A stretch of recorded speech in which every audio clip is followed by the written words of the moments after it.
အားလုံးမင်္ဂလာပါနော်ကျွန်တော်ရဲ့ 3D mathematics ရဲ့ solution တွေကနေပြန်လည်ကြိုဆိုပါရစေဒီဗီဒီယိုမှာကျွန်တော်မိတ်ဆွေတွေတောင်းဆိုတယ်ပေါ့နော်ဒီ2026နော်အပတ်တိုင်းတဲ့တစ်ခွက်ပြပြပါလားဆိုတဲ့မိတ်ဆွေနော်ကျွန်တော်ဒီအပတ်ကတော့ဘာရမလဲဆိုရင်ကျွန်တော်တစ်ချက်လေးလာမှာဖြစ်ပါတယ်ပေါ့နော်အဲ့ဒီကဒီ one chain နဲ့တော်တော်တိုက်ဆိုင်နေတယ်ပေါ့နော်ဒီဟာမင်းဆိုနေပေါ့နော်ဒီဟာနဲ့ပဲပြပြမယ်နော်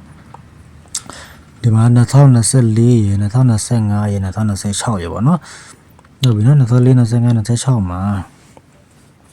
2024မှာဒီမှာ993ပေါ့နော်993ဆိုတဲ့နေရာမှာဒီမှာ9ခါနဲ့ကြာပါတယ်သူ့ရဲ့အောက်ဆောင်မှာလည်းဒီမှာ9ခါနဲ့ကြာတယ်ပေါ့နော်9ခါနဲ့ကြာတယ်တတိယက495ဆိုတော့ဒီမှာ9ခါလို့ကြာထားတယ်ပေါ့နော်ဒီ9ခါ3ချက်ရိုက်ထားတယ်ပေါ့နော်ဒီ9ခါ3ချက်လို့ရိုက်ပြီဆိုတော့ねဒီ993ဆိုတဲ့ကဏ္ဍကသူ့ရဲ့တပင်ကျော်မှာ one chain နဲ့လာကြရတယ်ပေါ့နော်ဘယ်နော်ဒီနှစ်ပင်ဒီ one chain မှာနော်တလုံးပြောင်းမှာနော်993ဒီ933အနေနဲ့ one chain လာကြတာဖြစ်ပါတယ်ပေါ့နော်နောက်ပြီးတော့ဒီ993ရဲ့အောက်မှာဒီမှာ39နဲ့9ခါနော်ဒီ39နဲ့ဆိုတဲ့ကဏ္ဍဒီသူ့ရဲ့တပင်ကျော်မှာသူ့ရဲ့တပင်ကျော်ပါဗောနော်သူ့ရဲ့တပင်ကျော်မှာကျွန်တော်တို့က3နဲ့4အနေနဲ့ဒီမှာ one chain ဆိုပြီးတော့သူ့ရဲ့တပင်ကျော်မှာ one chain နဲ့လာကြတယ်เนาะပထမကတ်ဒီမှာ one chain ပေါ့နော်ဒုတိယကတ်ဒီမှာ one chain လာရိုက်တယ်ပေါ့နော်ဟုတ်ပြီဒါဆိုရင်တတိယကတ်495လို့ကြာထားတဲ့အတွက်ကြောင့်ကျွန်တော်တို့ဒီလာမယ့်ချိန်မှာသူ့ရဲ့တပင်ကျော်မှာဆိုရင်ဒီလာမယ့်14ချိန်မှာ495 one chain လို့ဆိုလို့ရတယ်ဗောနော်495 one chain เนาะ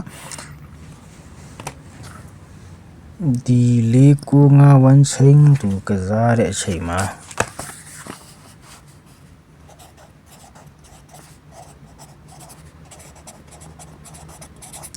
ဟုတ်နော်ဒီ495 one chain ကိုကျွန်တော်တို့တဲ့ကွဲမကစားမှာဗောနော်အဲ့ဒီဟာကိုဒီမှာသူပထမသူကြာထားတဲ့ပုံစံအတိုင်းဆိုရင်သူက993ကိုသူရဲ့တပင်ကျော်မှာ one chain အနေနဲ့ကြာတဲ့အချိန်မှာဒီမှာလုံးပိုင်တစ်လုံးဒီမှာ9ထိပ်စည်းကို9ထိပ်စည်းလို့ကစားထားတယ်ပေါ့နော်ထိပ်စည်းသူထိပ်စည်းလို့ကြာတယ်ပေါ့နော်ပထမကဒုတိယက3ခုနဲ့ဆိုတဲ့ကဏ္ဍသူ့ရဲ့တပင်ကျော်မှာကြာတဲ့အချိန်မှာဒီထိပ်စည်းကိုထိပ်စည်းလို့ကြာတယ်ပေါ့နော်ဟုတ်ပြီနော်ဒါလုံးပိုင်တစ်လုံးရှာတယ်နော်ဒီထိပ်စည်းကိုဒီကထိပ်စည်းလို့ကြာထားတာဖြစ်ပါတယ်ပေါ့နော်ဟုတ်ပြီဒါဆိုရင်ဒီ1နဲ့3ဒီမဒီလာမဲ့ချိန်မှာကျွန်တော်တို့ကဒီမှာချက်မဲ့ကဏ္ဍက495 one chain ဒီ4ထိပ်စည်းဆိုတဲ့အတွက်ကြောင့်ကျွန်တော်ဒီလာမဲ့ချိန်မှာ4ထိပ်စည်းနဲ့ကစားရတော့မယ်နော်ဟုတ်ပြီနော်4ထိပ်စည်းနဲ့ကစားရတော့မယ်ပေါ့နော်495 one chain နဲ့မှာ4ထိပ်စည်းလုံးပိုင်တစ်လုံးပေါ့နော်သူချက်လာတဲ့ပုံစံတိုင်းပေါ့နော်6ခါထောက်တယ်ဒီ993ဆိုတဲ့ကဏ္ဍဒီတွေ့တဲ့ပြင်ကျော်မှာ one chain ကြတဲ့ချိန်မှာဒီဟာသူထိပ်စည်းလို့ကြတယ်ပေါ့နော်ဒုတိယကတ်လည်းဒီမှာ3ခုနဲ့အောက်ဆောင်ခြင်းနော်3ခုနဲ့ဆိုတဲ့နေရာမှာတွေ့တဲ့ပြင်ကျော်မှာ one chain ကြတယ် one chain ကြတဲ့ချိန်မှာဒီမှာထိပ်စည်းလို့လုံးပိုင်စင်းတယ်ပေါ့နော်အောင်ဒီလာမဲ့ချိန်ဒီ3ကတ်ဒီ495ဒီသူ့ရဲ့တပင်ကျော်မှာ one chain ပေါ့နော်ဘာလို့ဖြစ်လို့လဲဆိုတော့ဒီပါလဲ6ခါလို့ထောက်ပြီးဆိုတဲ့အတွက်ကြောင့်ပေါ့နော် one chain ကြမယ်သူကြမဲ့ချိန်မှာဒီထိပ်စည်းလို့ကြမယ်ဆိုတဲ့သဘောပေါ့နော်သူ့ရဲ့ပုံစံအတိုင်းပေါ့နော်ဒီမှာ4ထိပ်စည်းပေါ့နော်ဟုတ်ပြီအဲ့ဒါကိုကျွန်တော်တို့ကဒီ2026အပတ်တိုင်းတဲ့တကွဲ့နဲ့ကျွန်တော်တို့ရှင်ပြီးတော့ကြည့်မယ်ပေါ့နော်ဟုတ်ပြီနော်ဟုတ်ပြီဒီမှာပထမကတ်ကကျွန်တော်တို့ဒီပထမကတ်ကဒီမှာ69ခုနှစ်မှာဒီ66ခုတဲ့ပေါ့နော်66ခုတဲ့လို့စကြတာပဲပေါ့နော်66ခုတဲ့လို့ကြပြီးတော့ねသူရဲ့ဒီတနစ်ကျော်ပေါ့နော်တနစ်ကျော်မှာခုံကိုဆိုတဲ့ကဏ္ဍကြာရတယ်ပေါ့နော်တနစ်ကျော်လေးပေါ့နော်တနစ်ကျော်လေးပြီးရင်တနစ်ကျော်မှာကြာရမယ်ကဏ္ဍပေါ့နော်အဲတော့66ခုတဲ့ကြာတယ်သူရဲ့တနစ်ကျော်မှာခုံကိုကဏ္ဍကြာထားရတယ်ပေါ့နော်69နဲ့81ဒုတိယကတ်ကကျွန်တော်တို့ဒီ2018မှာပေါ့နော်2018မှာဒီမှာ66ခွန်ဒေးကြတယ်ပေါ့နော်66ခွန်ဒေးလို့ကြပြီးသူရဲ့တနစ်ကျော်မှာ ဒီမှာကိုကိုခွန်ကိုကိုပူအာကနန်းကြားတယ်ဗောနော်ကိုကိုခွန်ဆိုတဲ့ကနန်းဗောနော်ဒီကနန်းအာကနန်းကြားရတယ်ဟုတ်ပြီတဲ့ဒုတိယကတတိယကကျွန်တော်တို့ဒီ2022မှာဒီမှာ66ခွန်တဲ့ကြားပြီးတွေ့တဲ့နေ့ကျော်မှာကိုကိုခွန်အာကနန်းကြားပြီးတော့ကျွန်တော်ဒီလာမဲ့တနေ့ကျော်မှာကြားမယ်ကနန်းတဲ့တော့ကွယ်ဗောနော်ဟုတ်ပြီအဲ့တော့ပထမသူကဘယ်လိုကြားလဲဆိုတော့66ခွန်တဲ့ကြားတယ်ကိုကိုခွန်အာကြားတယ်ဗောနော်ကိုကိုပူးဆိုတဲ့ကနန်းဆိုတဲ့အတွက်ကြောင့်ဗောနော်ခွန်ကိုဆိုတဲ့ကနန်းပူးတဲ့ကြောင့်ဆိုတော့ကိုသုံးလုံးဖြစ်ရှင်းတဲ့ကစားတာဗောနော်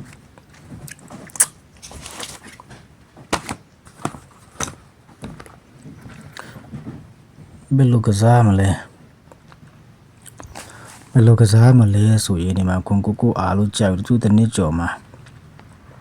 ဘယ်မှာလာဖြစ်လဲဆိုတော့ဒီမှာလာဖြစ်တယ်ဗောဒီမှာလာဖြစ်တဲ့အချိန်မှာထိတ်စီ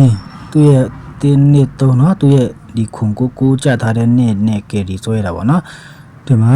ဒီနှလုံးပေါင်းရင်6ဖြစ်ရမယ်အလဲတိုင်းနှလုံးပေါင်းရင်6ဖြစ်ရမယ်เนาะဒီမှာနောက်ပိတ်နှလုံးပေါင်းရင်6ဖြစ်ရမယ်ဗောနော်ဒီမှာကျတော့289နဲ့ဒီမှာဗောနော်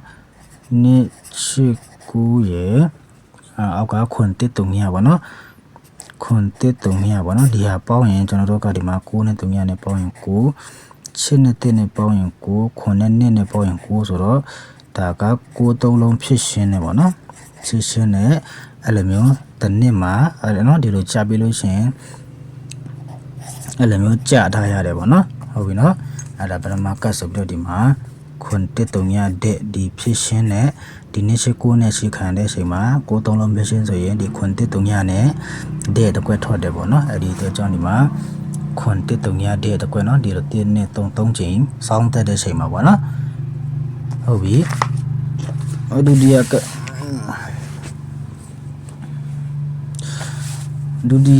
အဲ့လိုကစားခဲ့လား2018မှာ66ခွန်တဲ့တနစ်ကျော်မှာကိုခွန်အားကိုနဲ့ပူးတဲ့တွေ့ကြောင်းသူ့ရဲ့တနစ်ကျော်မှာကြာရမယ့်ကနန်းကဒီမှာလာဖြစ်တယ်ဗောနော်ဒီမှာလာဖြစ်တယ်136ဗောနော်136ကသူက9သုံးလုံးဖြစ်ဖို့ဆိုရင်သူ့ရဲ့ရှေ့3နဲ့အဆောင်သက်ကကိုခွန်အားကြာတဲ့နှစ်ဗောနော်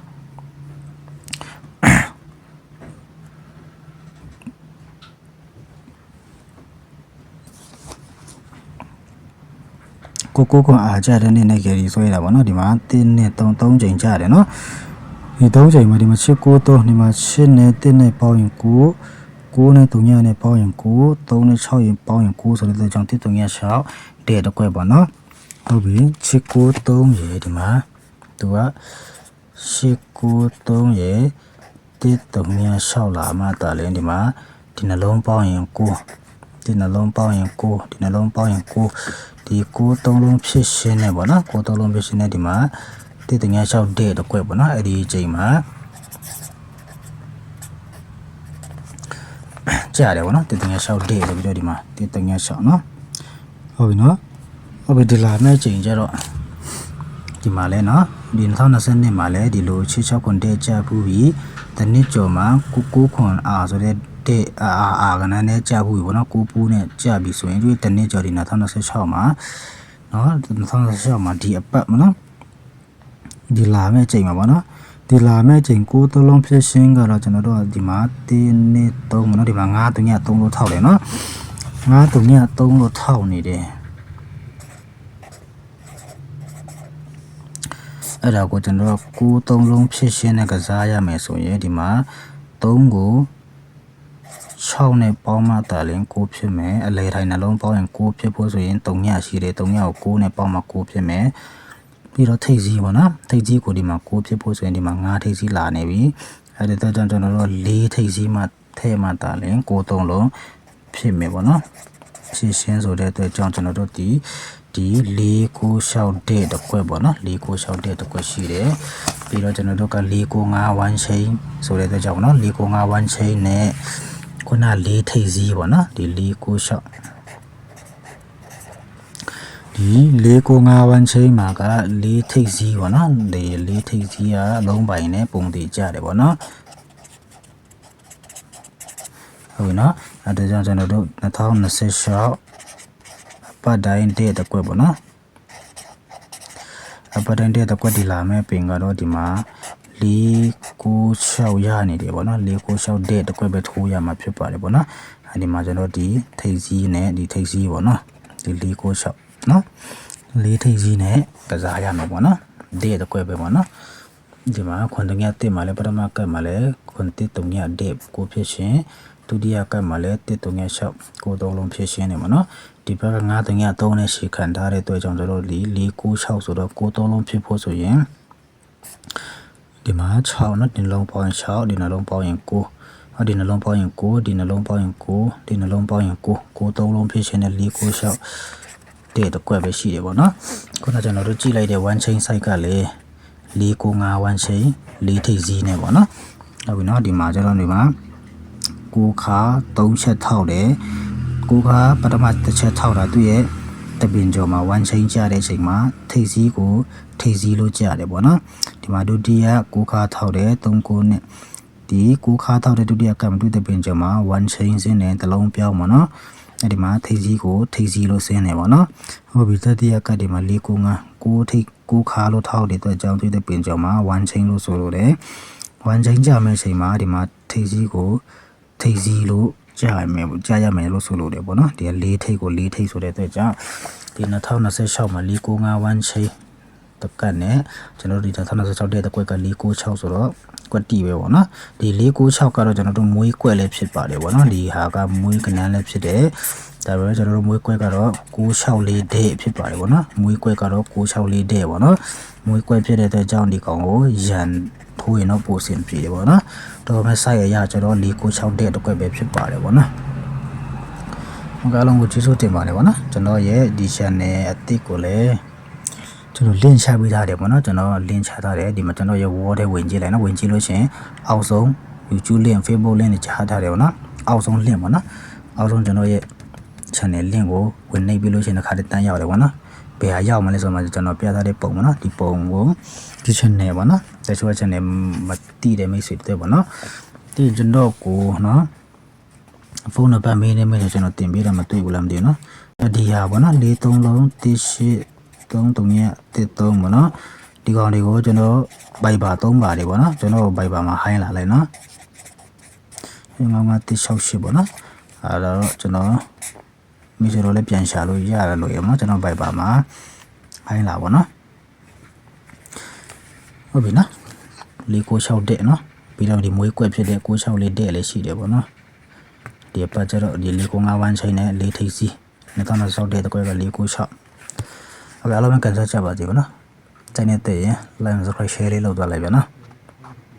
အားလုံးအဆင်ပြေကြပါစေ